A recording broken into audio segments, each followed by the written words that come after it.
नमस्कार दोस्तों, आज हम अपना नया अध्याय शुरू करने जा रहे हैं जिसका नाम है रसायन विज्ञान की कुछ मूल अवधारणाएं का भाग 8।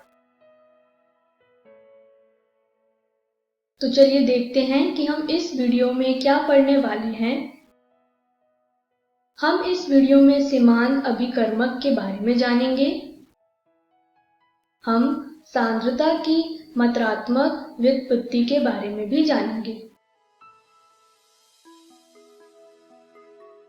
तो चलिए शुरू करते हैं आज का पहला विषय, सीमांत अभिकर्मक। सीमांत अभिकर्मक को समझने के लिए आइए एक सरल उदाहरण का उपयोग करते हैं। जैसे स्क्रीन पे दिया गया चित्र एक पानी की बोतल का है। मान लीजिए इस बोतल में 6 ग्लास को भरने लायक पानी है और हमारे पास 4 ग्लास हैं।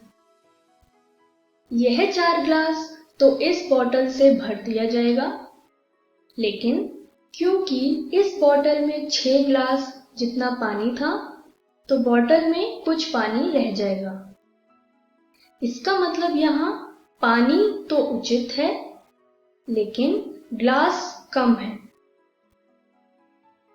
इसे एक रासायनिक प्रतिक्रिया के हिसाब से समझे तो स्क्रीन पर एक रासायनिक प्रतिक्रिया है। इसमें पानी यानी वाटर का फॉर्मेशन हो रहा है। यहाँ पे 8 हाइड्रोजन है और 3 ऑक्सीजन है। जैसा कि हम जानते हैं, पानी बनाने के लिए एक ऑक्सीजन 2 हाइड्रोजन को लेते हैं। उसी तरीके से यहाँ भी तीनों ऑक्सीजन ने 2-2 हाइड्रोजन ले लिए, यानी 8 हाइड्रोजन में से 6 हाइड्रोजन को तीनों ऑक्सीजन ने ले लिया और 2 हाइड्रोजन बचे। इसका मतलब इस रिएक्शन में ऑक्सीजन एक सीमांत अभिकर्मक यानी लिमिटिंग रिएजेंट है और हाइड्रोजन उचित मात्रा में प्रेजेंट है। आइए सीमांत अभिकर्मक की परिभाषा को देखें। एक रासायनिक प्रतिक्रिया में सीमांत अभिकर्मक वह पदार्थ है जो रासायनिक प्रतिक्रिया पूरे होने पर पूरी तरह से खत्म हो जाता है। जैसा हमने पिछली स्लाइड में एक रासायनिक प्रतिक्रिया देखी थी, उसमें हाइड्रोजन तो प्रेजेंट था लेकिन ऑक्सीजन पूरी तरीके से खत्म हो गया था। तभी वहां पर ऑक्सीजन एक सीमांत अभिकर्मक है। सीमांत अभिकर्मक को समझने के लिए आइए एक प्रश्न को सुलझाते हैं। स्क्रीन पे दिया गया प्रश्न के मुताबिक एक रासायनिक प्रतिक्रिया हमें दी गई है जिसमें हमें सीमांत अभिकर्मक को पहचानना है। इस रासायनिक प्रतिक्रिया में एल्यूमीनियम का द्रव्यमान हमें 2.80 ग्राम दिया है और क्लोरीन गैस का द्रव्यमान हमें 4.25 ग्राम दिया है। ऐसे प्रश्नों को सुलझाने के लिए या सीमांत अभिकर्मक को निकालने के लिए हमें कुछ स्टेप्स यानी चरण की मदद लगती है।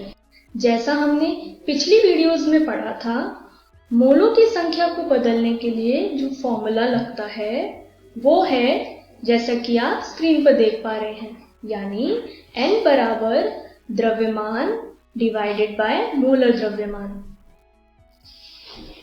इस फॉर्मूले को लगाकर एल्यूमीनियम के मोलों की संख्या आएगी 2.80 डिवाइडेड बाय 26.98 ग्राम पर मोल, क्योंकि 26.98 ग्राम पर मोल एल्यूमीनियम का मोलर द्रव्यमान है।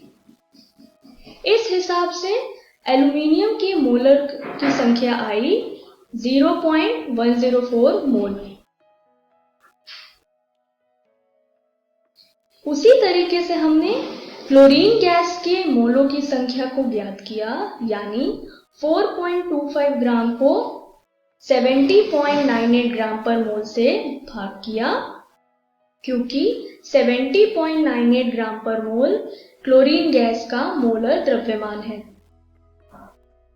तो क्लोरीन गैस का मोलों की संख्या आई 0.059 मोल।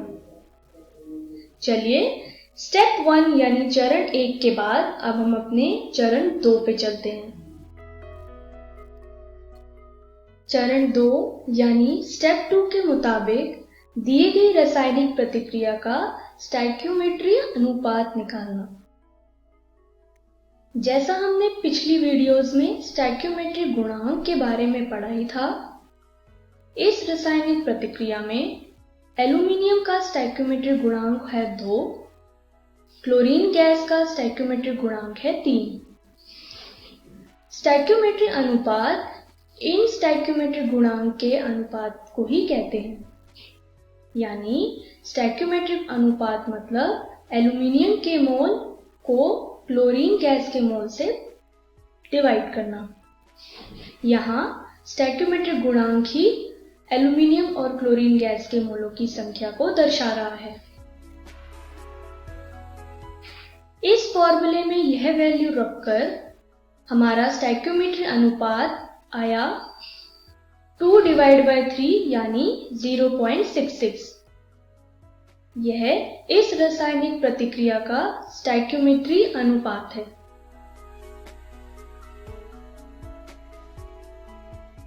आइए अब अपने चरण 3 पर चलें, जो है वास्तविक अनुपात निकालना। वास्तविक अनुपात का यहाँ यह मतलब है कि जो हमने चरण 1 पर एल्यूमीनियम और क्लोरीन गैस के मोलों की संख्या को निकाला था, उसके अनुपात को यहाँ पर वास्तविक अनुपात कहा गया है। जैसा कि आप स्क्रीन पर देख पा रहे हैं, वास्तविक अनुपात बराबर एल्यूमीनियम के मोल को डिवाइड किया Cl2 गैस के मोलों से, यानी 1.04 डिवाइडेड बाय 0.059। तो वास्तविक अनुपात आया 1.762। तो स्टोइकियोमेट्री अनुपात जो हमने चरण 2 पे निकाला था, उसकी वैल्यू थी 0.66। स्टोइकियोमेट्री अनुपात के हिसाब से हर 1 मोल क्लोरीन गैस के लिए हमें 0.66 मोल एल्यूमीनियम की जरूरत होती है इस रासायनिक प्रतिक्रिया में। स्टोइकियोमेट्रिक अनुपात निकालने के बाद हमने वास्तविक अनुपात भी निकाला था, जो आया था 1.762। इसके हिसाब से हर 1 मोल क्लोरीन गैस के लिए हमें 1.762 मोल एल्यूमीनियम चाहिए होता है।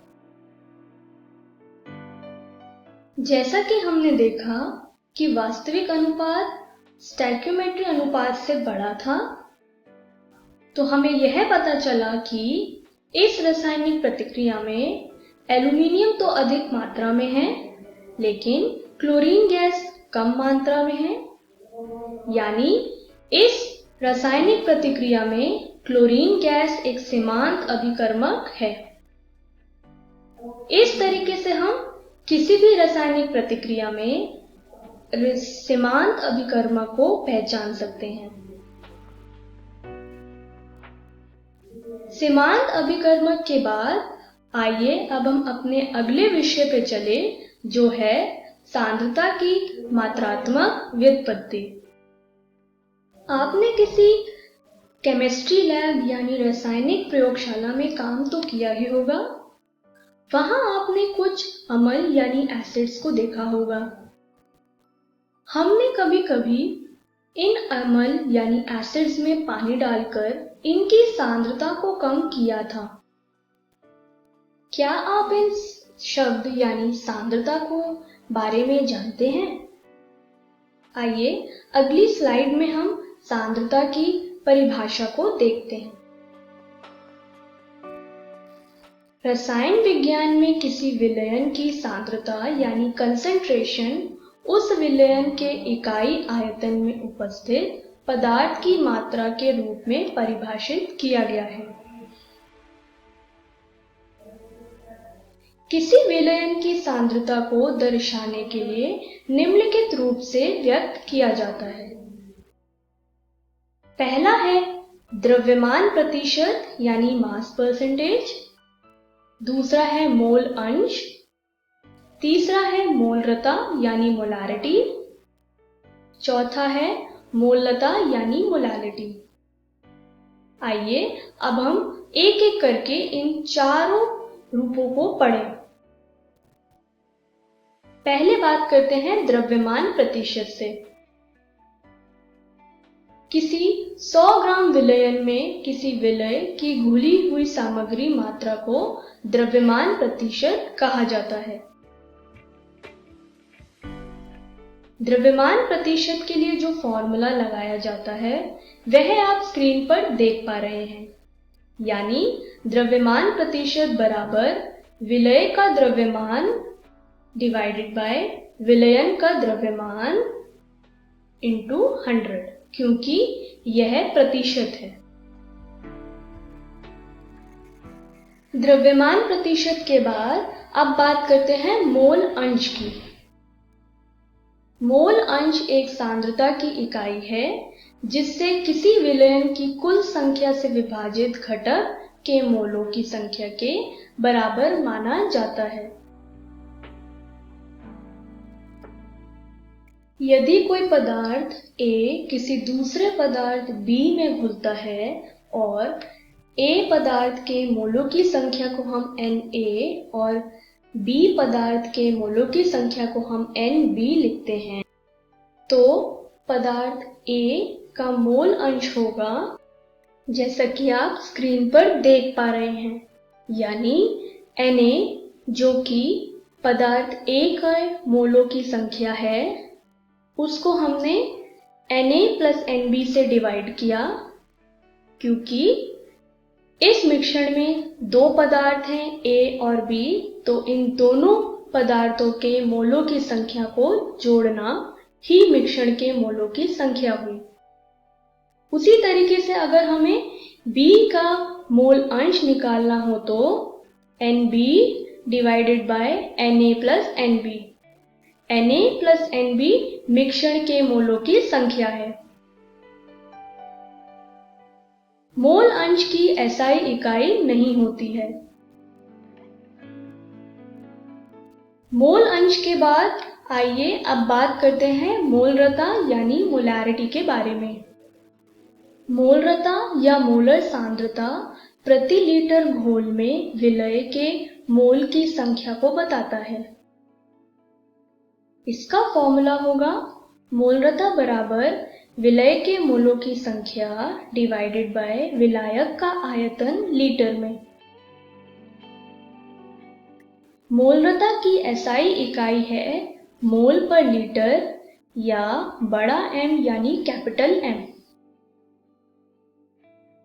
मोलरता के बाद आइए अब बात करते हैं मोललता यानी मोलालिटी के बारे में।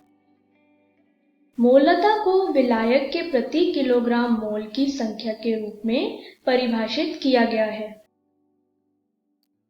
मोललता बराबर विलय के मोलों की संख्या डिवाइडेड बाय विलायक का द्रव्यमान किलोग्राम में। मोललता की SI इकाई है मोल पर किलोग्राम या स्मॉल m यानी छोटा m। तो चलिए देखते हैं कि हमने इस वीडियो में क्या सीखा। हमने इस वीडियो में सीमांत अभिकर्मक के बारे में पढ़ा। हमने सांद्रता की मात्रात्मक व्युत्पत्ति के बारे में भी सीखा। तो चलिए देखते हैं कि हम अगली वीडियो में क्या पढ़ने वाले हैं। अगली वीडियो में हम परमाणु की संरचना के बारे में पढ़ेंगे, जो हमारा अगला अध्याय है। Thank you.